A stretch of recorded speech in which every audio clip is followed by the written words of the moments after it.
Are you in a relationship or friendship with someone who displays narcissistic tendencies and or behaviors? What really is narcissism when you break it down? How can you spot narcissistic behavior? And can narcissists actually change? Dr.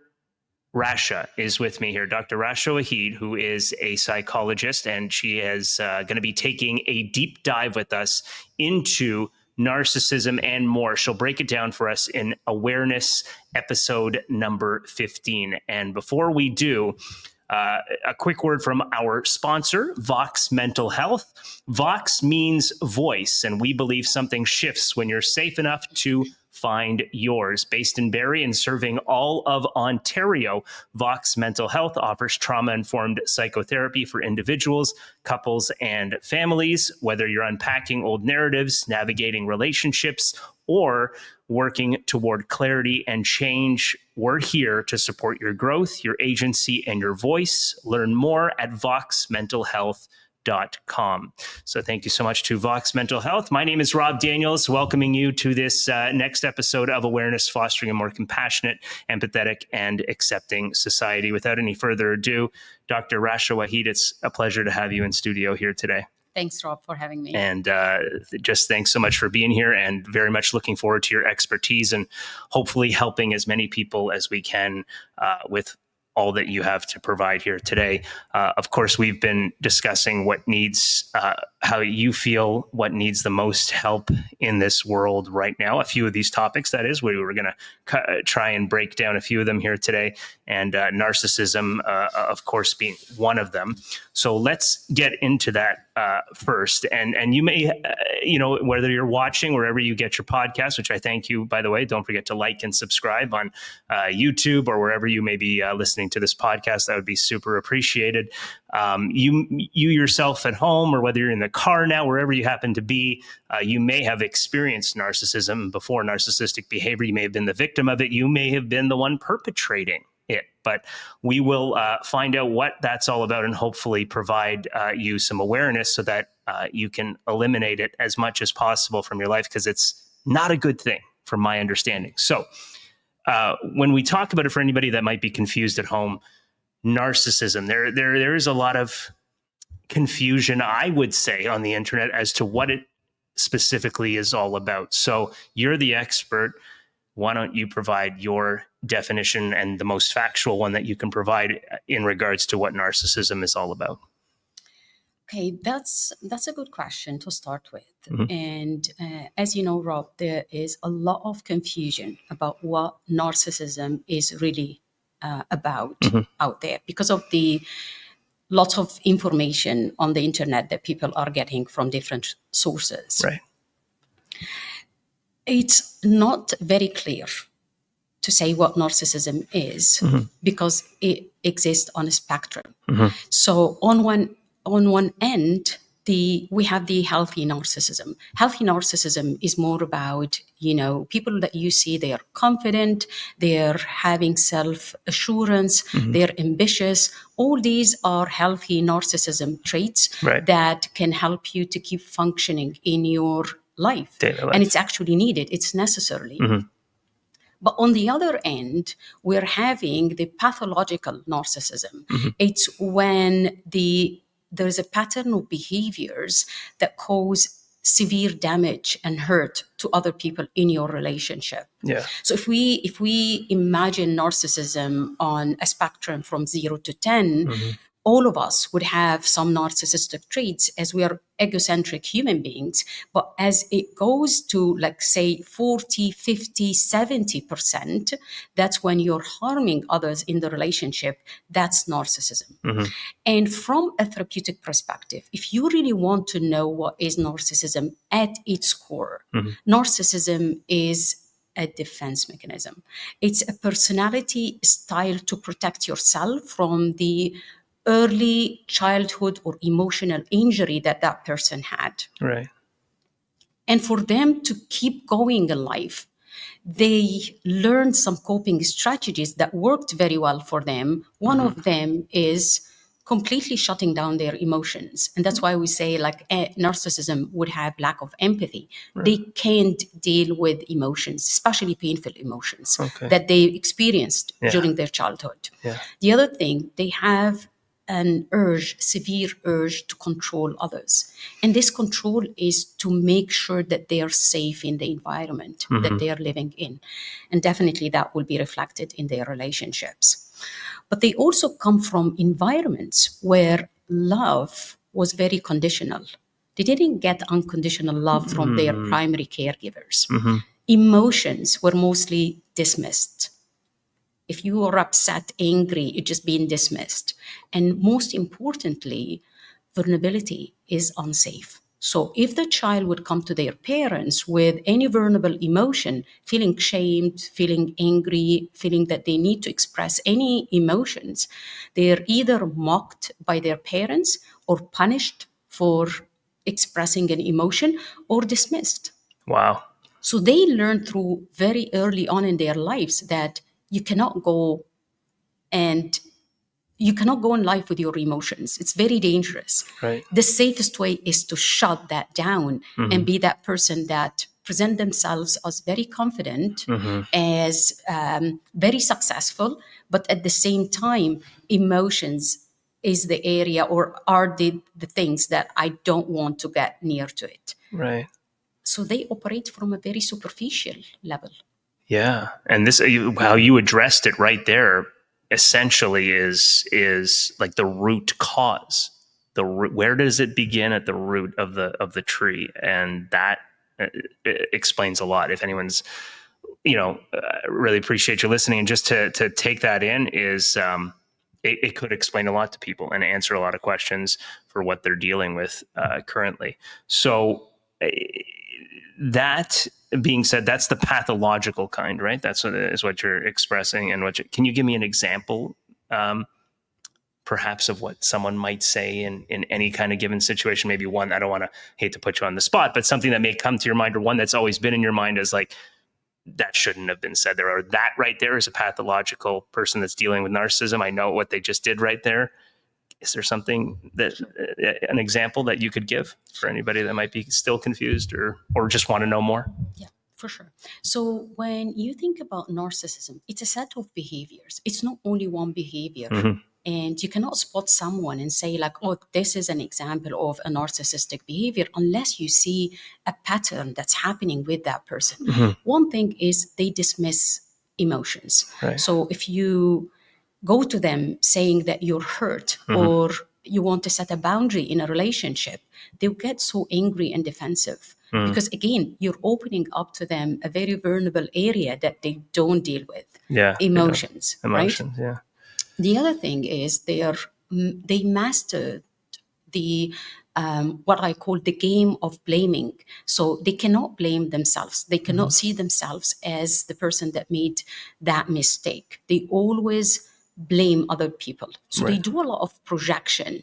And if you're not strong enough in the relationship, what you're going to do is you're going to be convinced with what they're saying and start doubting your own self. Okay. And they feed on that. Yeah. That's for people with narcissistic trait is what we call the supply, because they can feed their own fragile self-esteem by getting some reactions or emotional reactions from you. Yeah. So gaslighting, love bombing, all these expressions that we use in explaining what narcissism is about are just examples of how narcissistic trait would look like. What about sarcasm? How does sarcasm play a role in narcissistic behavior, or does it not? It does. It does? Yes. Okay. Because when they are sarcastic, number one, they are denying or suppressing one of their emotions. Okay. So they can be angry, but they start being sarcastic, for example. And that's because they can't deal with the emotion that they're feeling right now, but they're going to attack you in a different way that puts you down. Right. And that way of putting you down, and if they succeeded, then they won. They won the game and they are very happy because that's a control again over you, over your emotions. I made you feel that way. I knew you will feel that way. So is there at any point in time, like narcissists are not aware of what they're doing, or they fully know, like they're trying to play a game, or they're just so rapidly going through life that this has always been them? Are they aware that are narcissists aware they're narcissists? You're asking a very important yet complex question. Okay. And that's because on the surface level, they're not aware of their own wounds, but they are aware of the games that they are using. So you're saying they're not aware of their own wounds? Their wounds. That emotional wound that they experienced early on in their lives, where they have completely lack of self-esteem and lack of self-worth because of the environment that they grew in, but they're aware of the tactics or the games that they're using against the other person to make sure that they can control their emotions. So that's different. Right. Wow. And your thoughts on those that are narcissists, can they actually change their behavior? Can they not be a narcissist anymore? Okay.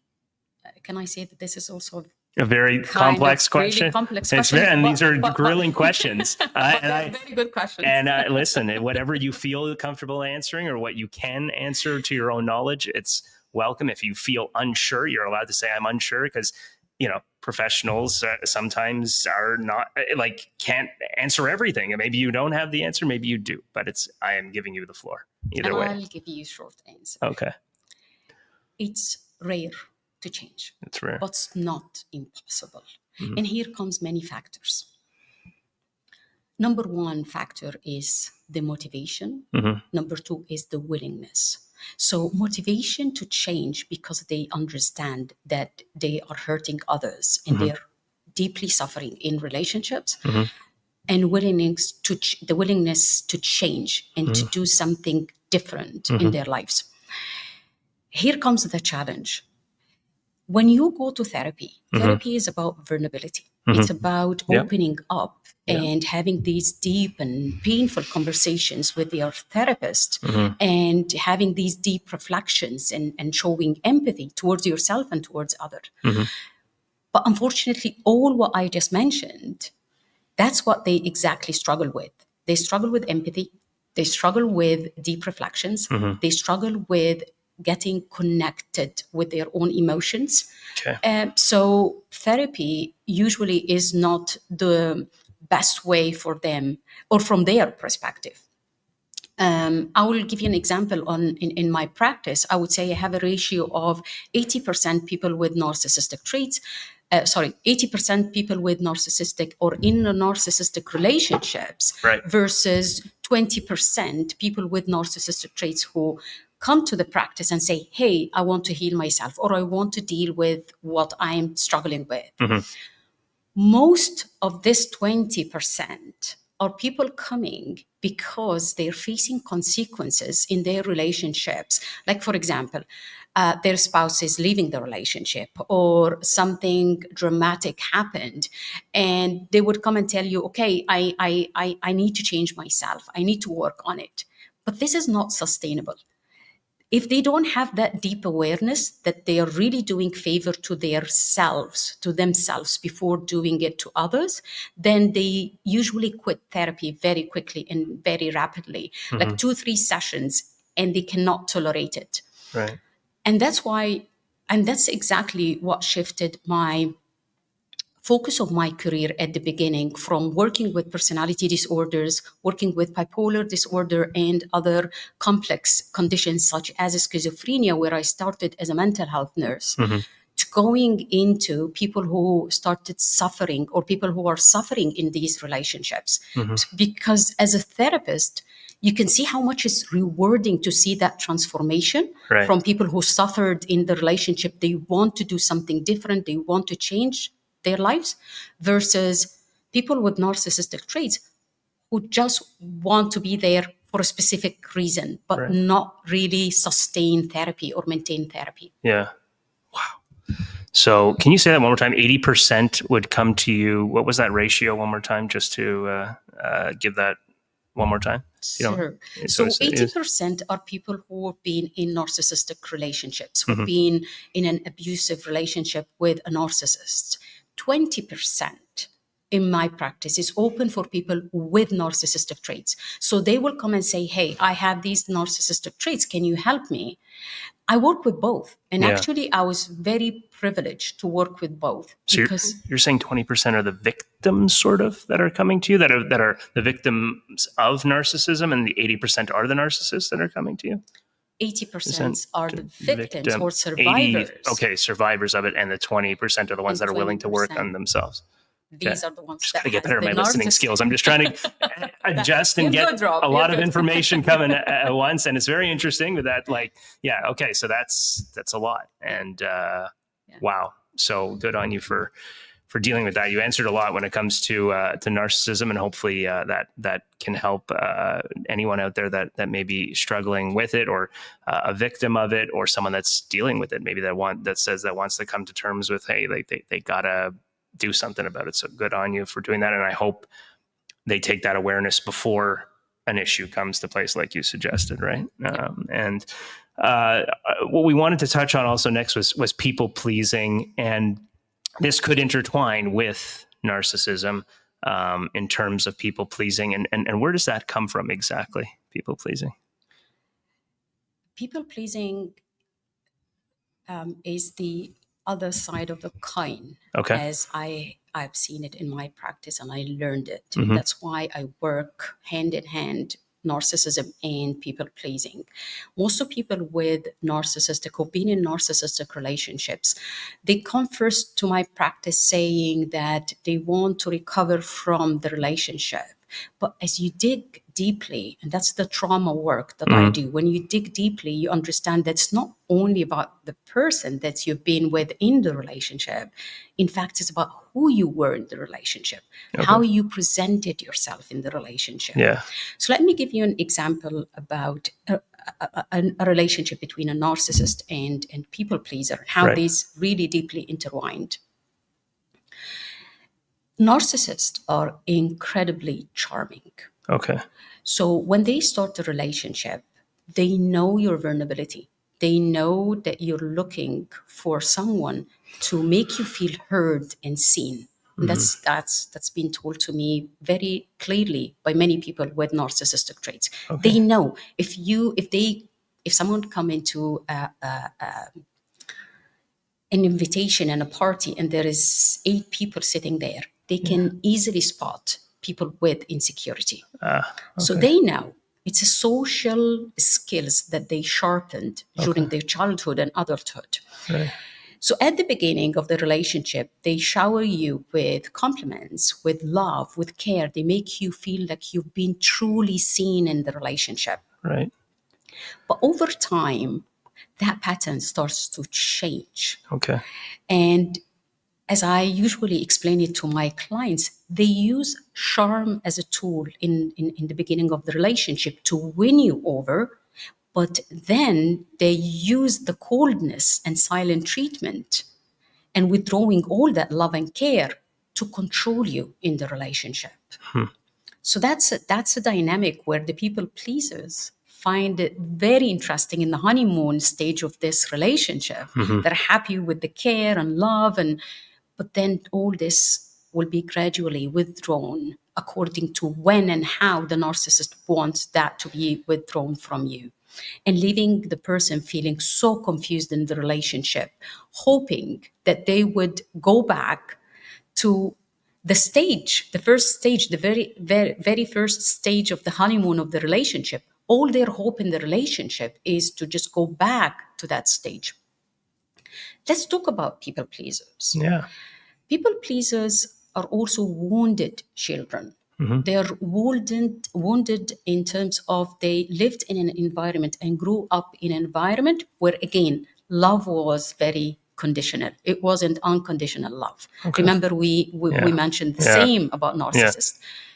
But here, the child was very praised and always constantly being praised for being so quiet, so easy to go with, Easy so going. helpful. Okay.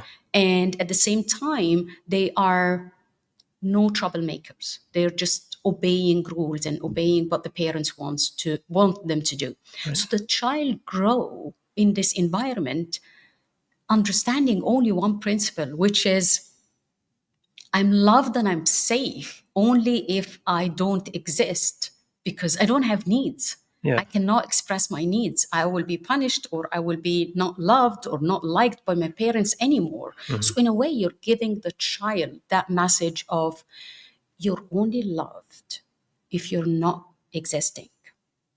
They grow up learning that I need to suppress all my needs, put everyone's needs ahead of mine, And then they'll be loved. and I will be loved, liked, and accepted in life. This can happen in a relationship, Rob. It can happen at work, where people are very agreeable. They are just there to, make sure that they're taking more. They cannot say no to anyone.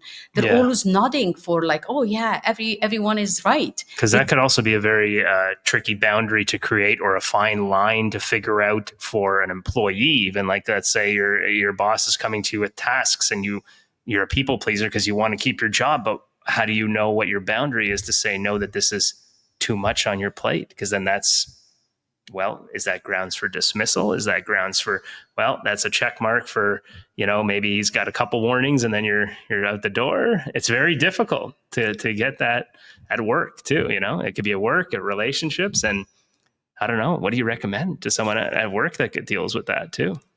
I would say, if you're doing something and you're good at it, and you have passion for it, and you keep just putting more on your plate, but deeply inside you are satisfied with what you're doing, I mean, that's up to you, right? Okay. But if you are starting to accumulate resentments, so in front of the person, you're smiling and you're telling them that this is okay, yeah, I can do it, don't worry, you can give me more.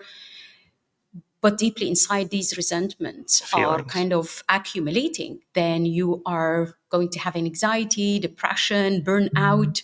So the best thing is to start understanding what are your limits, and understanding also what's your job description. I mean, like, there's no job that will give you, heavy load that you cannot really survive in the job. Right. You should be flourishing and developing your skills in the job. So if you feel like, oh, this boundary, I can't really create that boundary, there's something that you need to do here. Right. It's either to start understanding yourself and understanding where is the limit to set these boundaries, or start seeking help and seeking therapy to have these discussions with your therapist in a safe environment where they can teach you slowly and discuss with you where is your boundary and how you can set your boundary easily and without feeling very discomfort about it. That's good to know. And that's a good segue for boundaries. And speaking about healthy boundaries, you being a psychotherapist, what do you, and this is a complex question, but in your opinion, what are healthy boundaries? Well, healthy boundaries are these invisible lines that identify for you what's okay and what's not okay. Right. What's okay emotionally, physically, and mentally, and what's not okay. Okay, so they're just there as a guidelines. Right. But what we struggle with is if we don't who we really are as people, if we don't understand ourselves, if we don't dig in deeply in ourselves, how do we know what it's okay or what's not okay? Exactly. You cannot set the boundaries if you don't know yourself. So the journey of digging in and understanding who you are, and that's what I do in my practice. I developed 2 programs. One is for recovery from the narcissistic relationships, but another one is recovery from the people-pleasing traits. Right. And that's when you start reconnecting with your true, authentic self. Yeah. And I always say it, once you see, you cannot unsee. When you see your true self, when you have that taste of being authentic, you cannot go back on being not authentic. Not authentic, yeah. I'm not saying it's easy work, but I'm saying it's very possible. it takes a lot of work. Yeah, And you have to dig deep. It takes definitely some time. And yeah, you have to be okay with digging deep. Why?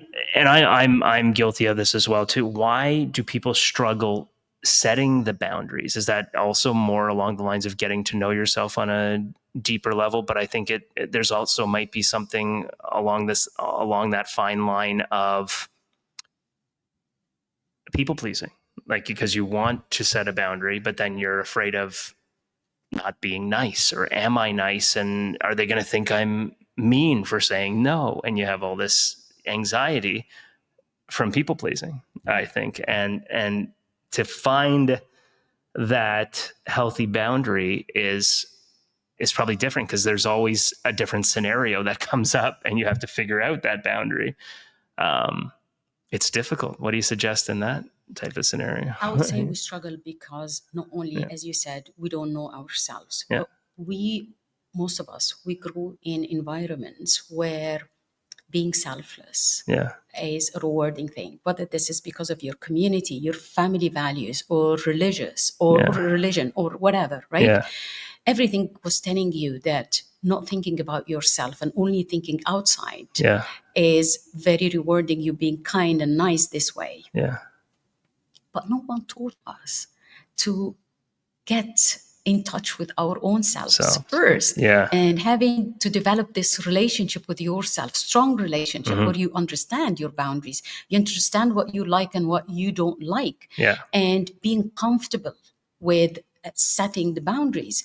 Because if you think about it, Rob, boundaries are not walls, they are bridges.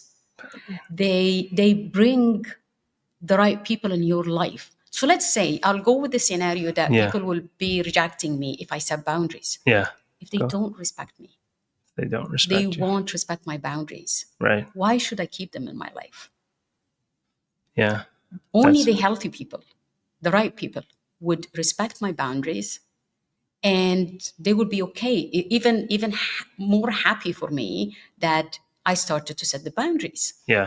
In a healthy relationship, and that's something that I just want to mention, in a healthy relationship, if someone come with no boundaries, it's very confusing for the other person. That person with a healthy relationship, with a healthy boundaries, and wants to be in a healthy relationship, they will be confused. Where do you start and where do you end? I don't know, right?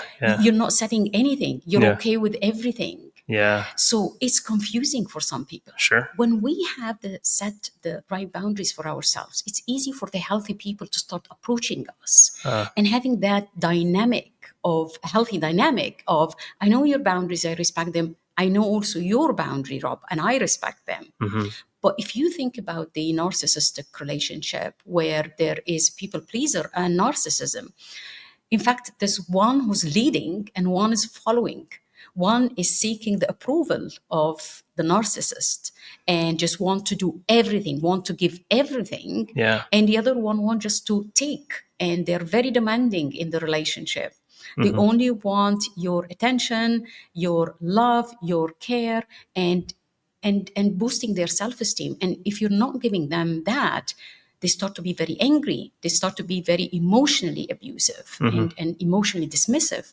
So actually setting the healthy boundaries, you're protecting yourself from unhealthy and toxic relationships, and start living your authentic self, because you don't feel that you don't hold into the resentment because you're doing something that you don't like. Actually, you will feel more free, more light. You know what I find more, it's easier to develop the boundary is the physical boundaries over the emotional and boundaries within your mind. Like in the sense of, like, if someone's going to go rock climbing, but you have that fear and you're like, no, it's okay. You guys as a group can go. I'll, join you for the next recreational activity that's not rock climbing. Like, if you have that fear, but if it's something that's more to do with the mind and not physically challenging, or going across a bridge, or doing like the CN Tower, what's that? The stair climb, not the stair climb, when you're leaning off the edge of the CN Tower, edge walk. There are tons of people that want to do that. And then there's tons of people that are like, heck no, there's no chance I'm doing that. And I feel like those boundaries are easier to develop than one say in a relationship, whether it be professional or personal, right? They are easy to set because you know what you want. You know what you want. Yeah, they are. And and we might be afraid of saying that because we're afraid to be that, get away that people pleaser line and we were afraid to be mean. We think we're going to be mean by setting a mental boundary, right? And I know I'm a people, but listen, I have some of those traits for sure. And it's hard for me to, all of us. Yeah, I know. And so, hey, listen, this has been a good therapy session, I tell you. Dr. Rasha. I'm glad to hear that. Let's, before we go, I want to talk quick about healing and growth. What helps someone break the cycle, you think, of toxic patterns? Again, very good question. And I would say number one is the awareness. Yeah. Rob, you cannot change what you can't name. Mm-hmm. You need to understand, let's say we're talking about people pleasers, right, and people in narcissistic relationships. If you don't have that awareness, you will keep going in the relationship or going in life with the people pleasing traits, thinking that this is normal. Yeah. Unless you have that knowledge, and I say that knowledge is power here, then you start digging in and understanding, no, something is wrong. I need to do something about it. Mm-hmm. When you have this awareness, most people, whether they seek therapy or they have self-help kind of, practice, which I agree with as well. Yeah, I mean, if you're capable to do the self-help using books, using, audio books like these, that's amazing. But Yeah. understand the root of where your vulnerabilities and insecurities are coming from. Mm-hmm. Usually we need to connect these dots between who we are right now and what we have developed in our childhood. Right. In our childhood, our parents or our primary caregivers, our school, our schoolmates, Mm-hmm. they were part of creating a self-image for us Right. that we carry all over in our adulthood. This self-image, usually distorted self-image. It's about what other people thought about me when I was young. Right. You need to flip that. Yeah. You need to reconstruct. And that's the work that we do in therapy, reprogramming your subconscious mind to create a new image, a new self-mental image about you that can just automatically be the one that you're carrying as your starting to be who you are, not what you do. Right. Because then you would just be you, and the right people would come along, and the ones that don't, then that's just how it is, right? It's their loss. Yeah, that's a great way of looking at it. So you were mentioning therapy, supporting your journey, healing and growth. How can it specifically support the journey to when it comes to healing and growth? Using therapy. Therapy is a way, it's your own vehicle to be safe in this environment where you can discuss these vulnerabilities and you have someone with you whom you trust. They're taking care of your mental and emotional well-being to connect for you these dots. And these dots are the dots from the early childhood to where you are now, and start seeing what you don't like about this. How can we change it? Yeah. One of the most successful techniques that I usually say in therapy is when you challenge your client's thoughts and emotions and start rebuilding or restructuring these thoughts and these beliefs about themselves. And they start saying, oh, I never thought about it this way. Yeah. That's transformational. Yeah. That's the beauty of the work that we do every single day. Which is incredible work for sure. Dr. Rasha, I'm very intrigued by all you had to say today. Of course, what people that want to have, let's say, therapy with you, because you're a great therapist, you can, certainly recommend a lot and help in more ways than one, obviously, like you've done today. What's the best way that they can connect with you, Dr. Rasha? Well, I have my profile up on Psychology Today. Yeah. That's great. Psychologytoday.com. Psychologytoday.com, where you will be connected with my assistant to help you booking a session. As I told you, Rob, I offer 2 programs for recovery, one for narcissistic abuse and one for the people-pleasing. One for people-pleasing. Wow. Yeah. That's my area of interest and work that I really feel so confident and so happy working in these areas. Yeah. Fantastic. You do a lot of great work. And I'll leave you with, what's one last thing you want listeners to remember when it comes to your work? I want them to remember that you're not broken. Yeah.